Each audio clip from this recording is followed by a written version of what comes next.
That's the drift car. That's the new the Altima shit. that we just built. Yeah, Larry's photos from that Willow Springs event, fucking bananas. It's freaking nuts. And so that car, the build was fun on this one, but of course the drive was even better.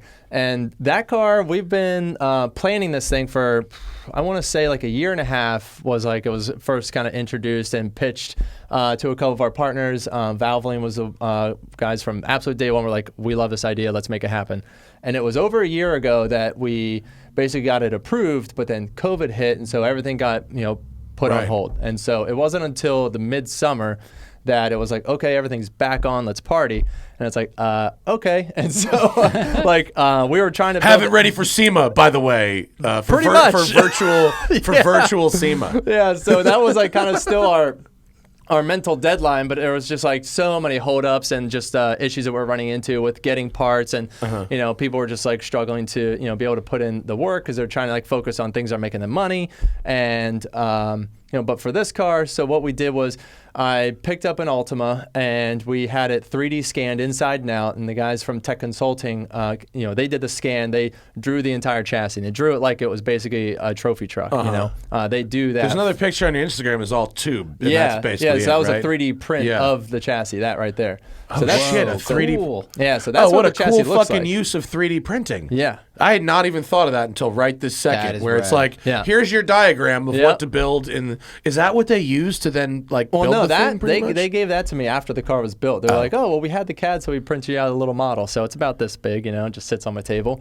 But awesome. Yeah, so you could see it's the entire frame, everything was rebuilt. It's not like we, hung some subframes and ran some tubes to it all. Like we hollowed that entire car out.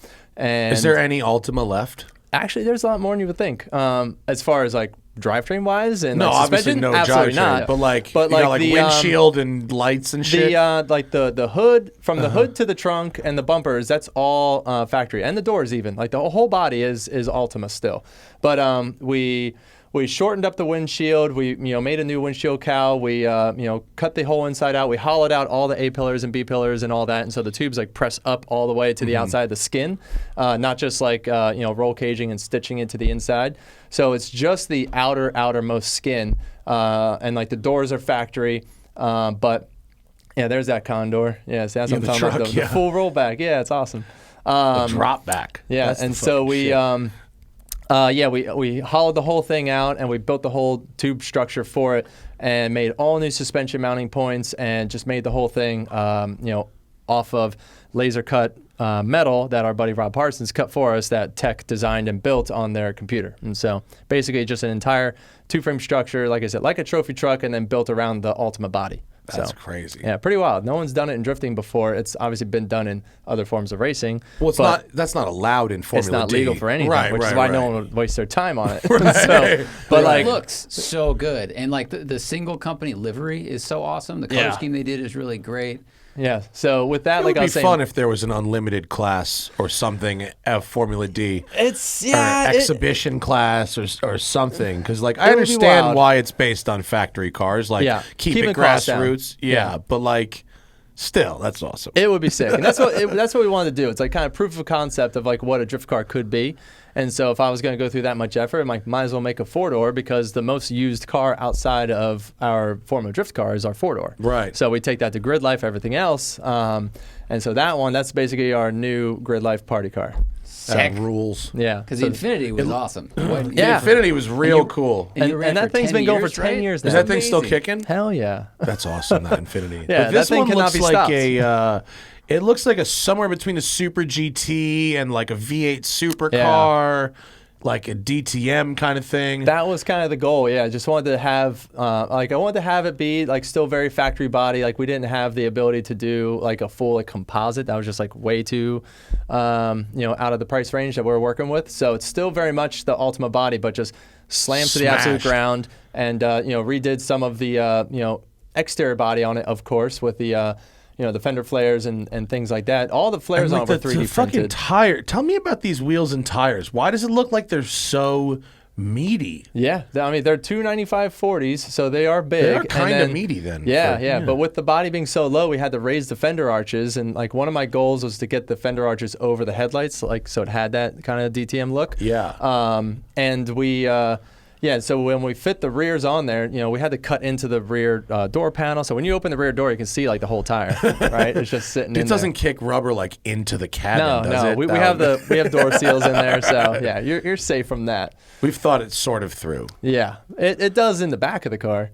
And why a GTR-based powertrain? I thought everybody was just doing big blown V8s now. What's the deal? Well, we've been running the VR38 in our Pro car for 2 years now. Oh, have you? Yeah, with great success. Yeah, no, you're good. And so we were running the V8 ITB setup with nitrous to get the extra torque out of it because it was only a 5.6 liter for years.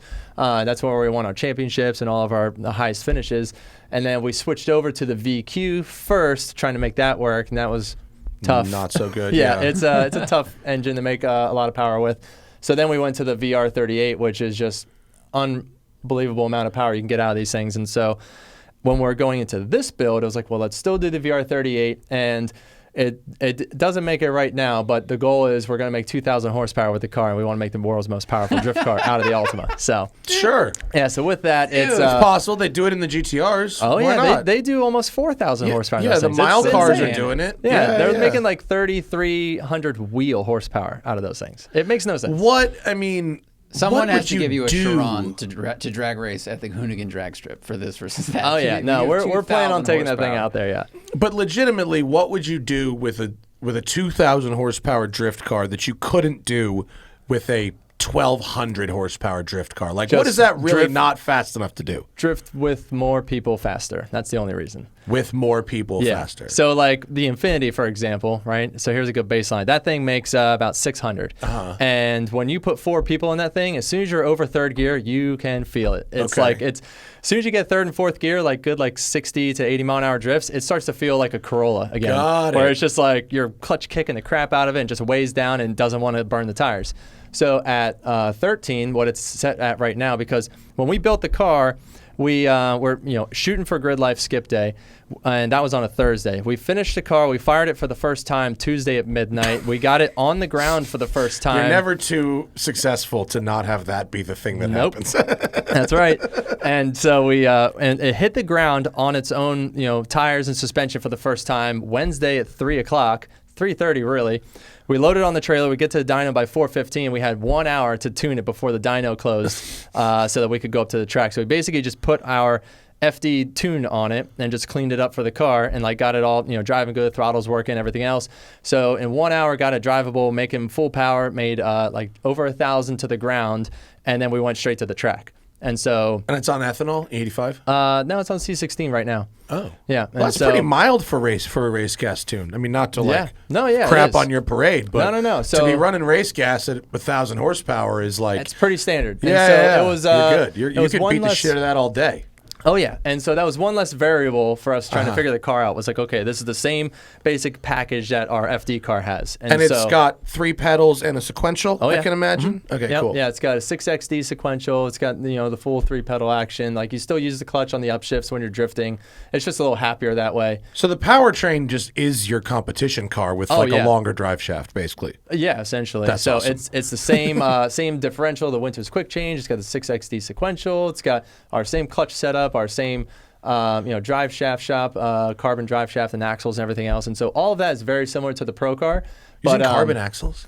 No, carbon drive shaft. Oh, carbon drive shaft. Okay, cool. But yeah, so we just set it to the FD car tune on the Garrett G30 770s. And so to make the 2,000 horsepower, we're going to swap G35 1050s on there, put the boost to 35, 38, maybe 40. I don't know what the number will need to be. And then we can top out that motor. That motor will be able to do 2,000. So when you're running...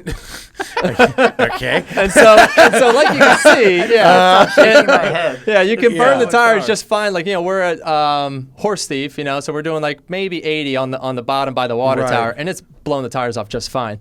But and that's with 4 people in it. But if we wanted to do anything, banking at Irwindale, something like that, to have good grip, FD level grip and speed, because the Infinity we have to loosen up for it to burn tires like that. So to run that car with a 295 GT radial is actually like hooking up and putting you in the seat, you need big power.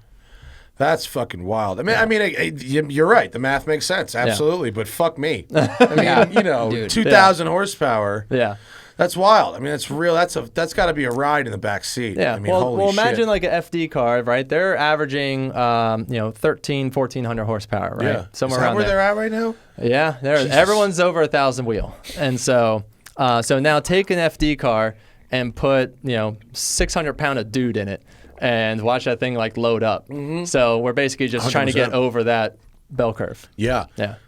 I mean, the smoke came out of the tires in that thing. Oh, it's It was like a magician trying to escape. It was so instant because I was standing down, Grid Life watching, and all of a sudden it was just like you'd go to the corner and then just, and it was so thick, and so quick and so instant, and then you just shred the whole way. It was insane. Yeah, and it's funny. You can see the marks that thing puts down versus like because there's other guys that are much FD cars. thicker. They're just thicker and darker because it's just loading it up that much harder. Does the fact that when there's the mile cars that make 2,000 horsepower. Oh, yeah. If you're talking about that kind of power, typically you're talking about a runway car, right? Yeah. Yeah, because they don't hook up till they're over 100. Right. It doesn't even matter what you do in first and second gear. Yeah. It's all fourth, fifth gear, crazy town, right?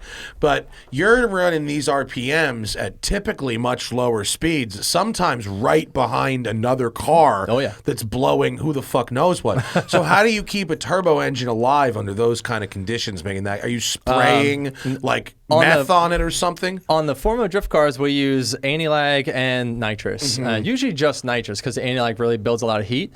On this car, we had the anti-lag going, and there's no nitrous. And but we were running anti-lag on and off most of the day because if you just work the clutch just right, like it's a motorcycle, like it just keeps the turbos lit up. Yeah. That's fucking cool, man. So it's actually a little bit smoother if you are just using the clutch. The anti-lag is like where the car gets a little jolty, like when you see the video where it's like really snapping around. Because when you go to get back on the power, it has boost built up already, so it just snaps out when you start to breathe on the pedal. Does it feel more like the V8? Yeah, it gives you that power? instant torque hit. Yeah. How So do you it's use two that different driving system? styles. Is it just flip it on or flip it off? Yep, push a button. That's fucking cool, man. Yeah, it's really cool.